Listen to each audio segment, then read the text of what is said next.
১৫০০ শতিকাৰ অসম, য'ত ৰাজনৈতিকভাৱে খণ্ড-বিখণ্ড, চাৰিওফালে কেৱল তান্ত্ৰিক উপাসনা আৰু বলি-বিধানৰ পয়োভৰ, সাধাৰণ মানুহৰ কোনো সামাজিক মৰ্যাদাই নাই। এনে এক অন্ধকাৰ সময়ত এজন মানুহে হাতত কলম তুলি লৈছিল আৰু সৃষ্টি কৰিছিল এক নীৰৱ সামাজিক বিপ্লৱৰ। হয়, মই শ্ৰীমন্ত শংকৰদেৱ আৰু তেখেতৰ সাহিত্যৰ কথা কৈছোঁ, যি সাহিত্যই কেৱল কিতাপৰ পাতত আবদ্ধ নাথাকি সমগ্ৰ অসমীয়া জাতিক একগোট কৰিছিল। কেনেকৈ? জানিবলৈ এই ভিডিঅ'টো চোৱা।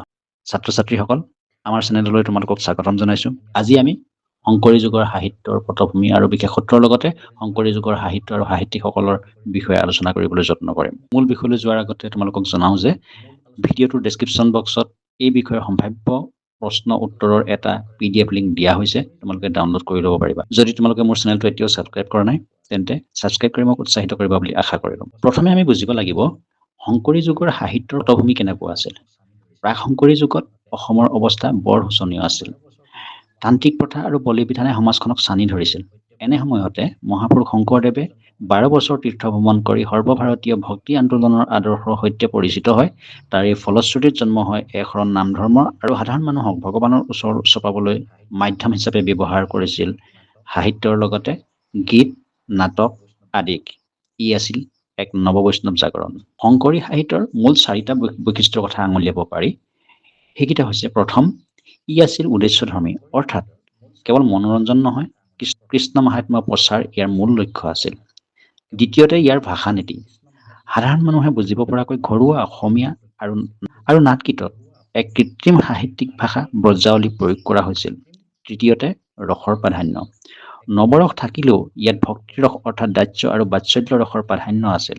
আৰু চতুৰ্থতে, সংস্কৃতৰ পৰা অনুবাদ হ'লেও ইয়াত অসমীয়া সমাজ জীৱনৰ লৌকিক উপাদানৰ মৌলিক প্ৰকাশ ঘটিছিল। মহাপুৰুষগৰাকীৰ সাহিত্যক আমি মূলতঃ 5টা ভাগত ভগাব পাৰোঁ। সেয়া হ'ল কাব্য, যেনে হৰিচন্দ্ৰ উপাখ্যান, নাটক বা অংকীয়া নাটক, গীত বুলি ক'লে বৰগীত আৰু ভটিমা, টুটয় চপয় এইখিনি পৰিব, তত্ত্বমূলক গ্ৰন্থ আৰু অনুবাদমূলক গ্ৰন্থ, য'ত ভাগৱত আৰু ৰামায়ণৰ অসমীয়া ভাঙনি কৰা হৈছিল। 1449 চনত নগাঁৱৰ বৰদোৱাত জন্মগ্ৰহণ কৰা শ্ৰীমন্ত শংকৰদেৱ আছিল অসমীয়া জাতিৰ নিৰ্মাণকৰ্তা।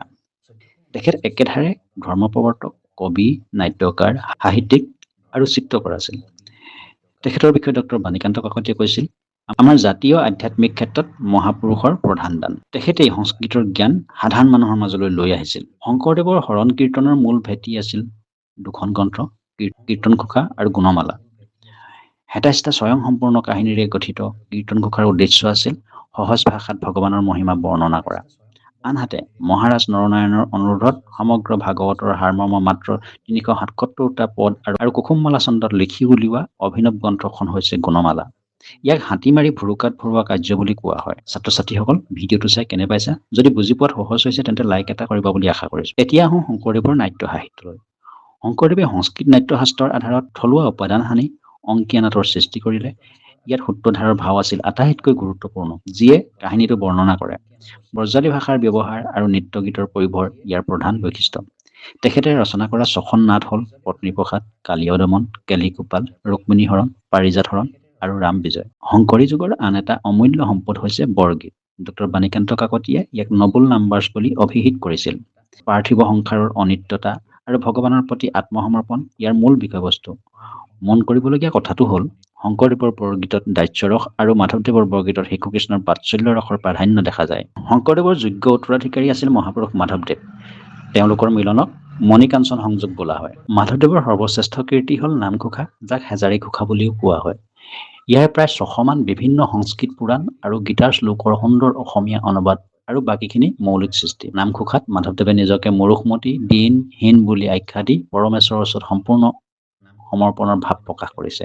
ই মাধৱদেৱৰ সাহিত্যৰ প্ৰধান অলংকাৰ। নামঘোষাৰ সাৰ্বজনীন আবেদন হৈছে সমাজৰ সকলো জাতি-জনগোষ্ঠীক ভক্তিৰ জৰিয়তে একত্ৰিত কৰাৰ উদাৰ মানৱীয় দৰ্শন।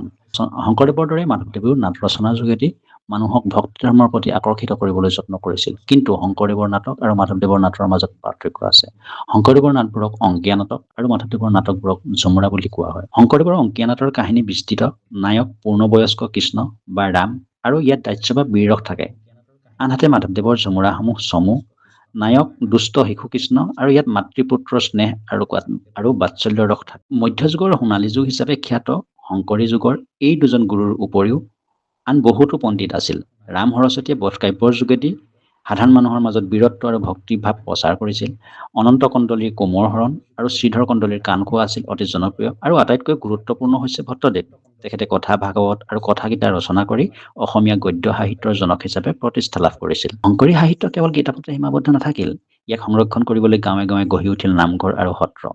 সাহিত্য বাগৰি আহিল ভাওনা আৰু সত্ৰীয়া নৃত্যৰ ৰূপত দৃশ্যশ্ৰাব্য কলালৈ। ই এখন বিভক্ত সমাজক একত্ৰিত কৰি আধুনিক অসমীয়া জাতিৰ জন্ম দিলে। শেষত আমি ক'ব পাৰোঁ যে শংকৰী যুগৰ সাহিত্য কেৱল কিছুমান ধৰ্মীয় গ্ৰন্থ নাছিল, ই আছিল এক সামাজিক বিপ্লৱ। এই সাহিত্যই অসমীয়া ভাষাক মৰ্যাদা দিলে, জাতিভেদ প্ৰথা শিথিল কৰিলে। আজিৰ আধুনিক অসমীয়া জাতীয় জীৱন আৰু সংস্কৃতি এই সাহিত্যিক স্বৰ্ণসৌধৰ ওপৰতে গৌৰৱেৰে থিয় হৈ আছে। ছাত্ৰ ছাত্ৰীসকল, আশা কৰোঁ আজিৰ এই আলোচনাই তোমালোকক শংকৰী যুগৰ সাহিত্য বুজাত সহায় কৰিব। তোমালোকে ডেছক্ৰিপশ্যনত থকা লিংকৰ পৰা এই বিষয়ৰ টোকা বা ষ্টাডি মেটেৰিয়েল ডাউনলোড কৰি ল'ব পাৰিবা। এই ভিডিঅ'টো তোমালোকৰ সহপাঠীসকলৰ লগত শ্বেয়াৰ কৰিবা যাতে সকলো উপকৃত হয়, আৰু এনেকুৱা শিক্ষামূলক ভিডিঅ' পাবলৈ আমাৰ চেনেলটো ছাবস্ক্ৰাইব কৰিবা। ইয়াৰ পৰৱৰ্তী ভিডিঅ'ত আমি শংকৰোত্তৰ যুগৰ সাহিত্য, সাহিত্যিক বিশেষত্ব, পটভূমি আৰু সাহিত্যিকসকলৰ বিষয়ে চমুকৈ আলোচনা কৰিবলৈ যত্ন কৰিম। ধন্যবাদ।